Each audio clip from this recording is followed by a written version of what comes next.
যারা ডিএম লিখিত পরীক্ষার প্রস্তুতি নিচ্ছেন তাদের জন্য এই পুরো কৌশলটা জানা কিন্তু খুবই জরুরি।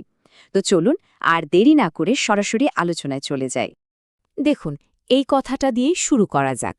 ডিপ্লোমা ইঞ্জিনিয়ারদের 10th গ্রেড কোনো অনুগ্রহ নয়, এটি আমাদের প্রাপ্য। আসলে কি, এই পরীক্ষাটা শুধু একটা চাকরি পাওয়ার পরীক্ষা না, এটা একটা প্রাপ্য সম্মান, একটা পেশাগত মর্যাদা আদায় করার লড়াই। আচ্ছা, তাহলে সবার আগে পরীক্ষার পুরো ব্লুপ্রিন্টটা একটু দেখে নিই, তাই না? মানে ঠিক কোন চ্যালেঞ্জটা সামনে আসছে সেটা তো আগে বুঝতে হবে। এই যে নম্বর বিভাজনটা, এটা দেখলে কিন্তু অনেকটা পরিষ্কার হয়ে যায়। খেয়াল করে দেখুন, টেকনিক্যাল অংশে একাই আছে ৮০ নম্বর, মানে মোট নম্বরের একটা বিশাল অংশ। আর বাকি তিনটে বিষয়, বাংলা, ইংরেজি আর সাধারণ জ্ঞান, এই তিনটেতে আছে ৪০ করে নম্বর। তো মূল বিষয়গুলো কি কি? মোট নম্বর হলো ২০০, সময় পাওয়া যাবে ৪ ঘন্টা, আর বিষয় হলো ৪টে।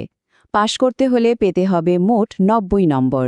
কিন্তু এখানেই কিন্তু আসল টুইস্টটা, শুধু ৯০ পেলেই হবে না, আরও কিছু শর্ত আছে যা আমরা একটু পরেই জানব। চলুন এবার প্রত্যেকটা বিষয় ধরে ধরে একটু গভীরে যাই। সিলেবাসটা বিস্তারিতভাবে জানা থাকলে প্রস্তুতির কৌশলটাও কিন্তু ঠিক করা সহজ হয়ে যায়। প্রথমে আসি বাংলা নিয়ে। এখানে মোট ৪০ নম্বর। এর মধ্যে দেখুন রচনাতেই আছে ১৫ নম্বর। তারপর ব্যাকরণে ১০, আর সারাংশ, আবেদনপত্র আর বঙ্গানুবাদ, এই তিনটাতে থাকছে ৫ নম্বর করে। ইংরেজির ক্ষেত্রেও কিন্তু গল্পটা প্রায় একই। এসে বা কম্পোজিশনে সবচেয়ে বেশি ১৫ নম্বর, তাই এই দিকটায় বেশ ভালো করে নজর দিতে হবে। এরপর প্যাসেজ থেকে উত্তর লেখা আর গ্রামার, এই দুটোতে আছে ১০ করে। আর সাধারণ জ্ঞানের ৪০ নম্বরের মধ্যে বাংলাদেশ বিষয়াবলী আর আন্তর্জাতিক বিষয়াবলীতেই কিন্তু সিংহভাগ নম্বর, মানে ১৫ করে ৩০। বাকি ১০ নম্বর আসবে দৈনন্দিন বিজ্ঞান ও তথ্য প্রযুক্তি থেকে। আর এখন আসছি সেই অংশে যেটা বলা যেতে পারে পরীক্ষার গেম চেঞ্জার, টেকনিক্যাল পার্ট। মোট ৮০ নম্বরের মধ্যে ৫০ থেকে ৬০ নম্বরই কিন্তু ম্যাথ আর চিত্র থেকে আসতে পারে। মানে বুঝতে পারছেন, পাশ ফেলের অনেকটাই নির্ভর করছে এই অংশের উপর। আচ্ছা, পরীক্ষার সবচেয়ে কঠিন নিয়মগুলো নিয়ে কথা বলার আগে একটা বিশেষ ধন্যবাদ দিতে চাই এমডি রয়সুল আলম ভাইকে। উনি এই খুবই গুরুত্বপূর্ণ তথ্যগুলো আমাদের সবার সাথে শেয়ার করেছেন। এবার যে বিষয়টা নিয়ে কথা বলবো সেটা কিন্তু মন দিয়ে শুনতে হবে, কারণ এটা জানা না থাকলে সব প্রস্তুতি বৃথা যেতে পারে।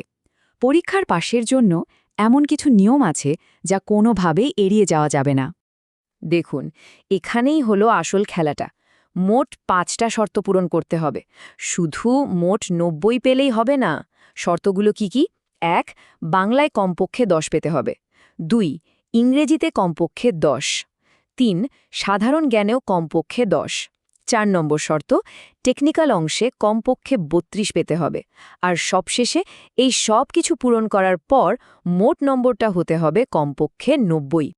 আমি আবারও বলছি, ব্যাপারটা একদম পরিষ্কার। ধরুন কেউ মোট ১৩০ পেল, কিন্তু ইংরেজিতে পেল ৯, তাহলে কিন্তু সে অকৃতকার্য। এই ৫টা শর্তের যে কোনো একটা যদি পূরণ না হয় তাহলেই ফেল। তাই কোনো বিষয়কেই কিন্তু হালকাভাবে নেওয়ার সুযোগ নেই।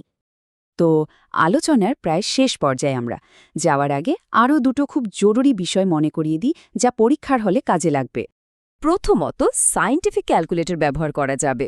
এটা কিন্তু টেকনিক্যাল পার্টের জন্য একটা বড় সুবিধা। আর দ্বিতীয়ত, অ্যাডমিট কার্ডের জন্য আলাদা কোনো ঘোষণার অপেক্ষা করতে হবে না। নিজের ইউজার আইডি আর পাসওয়ার্ড দিয়েই সেটা ডাউনলোড করে নিতে হবে। তো পরীক্ষার পুরো ছকটা তো এখন আমাদের সামনে। এখন আসল প্রশ্নটা হলো, এই রণক্ষেত্রে জেতার জন্য আমাদের নিজেদের কৌশলটা কি হবে? কিভাবে প্রস্তুতি নিলে এই প্রত্যেকটা শর্ত পূরণ করে সাফল্য নিশ্চিত করা যাবে? ভাবার বিষয়, তাই না?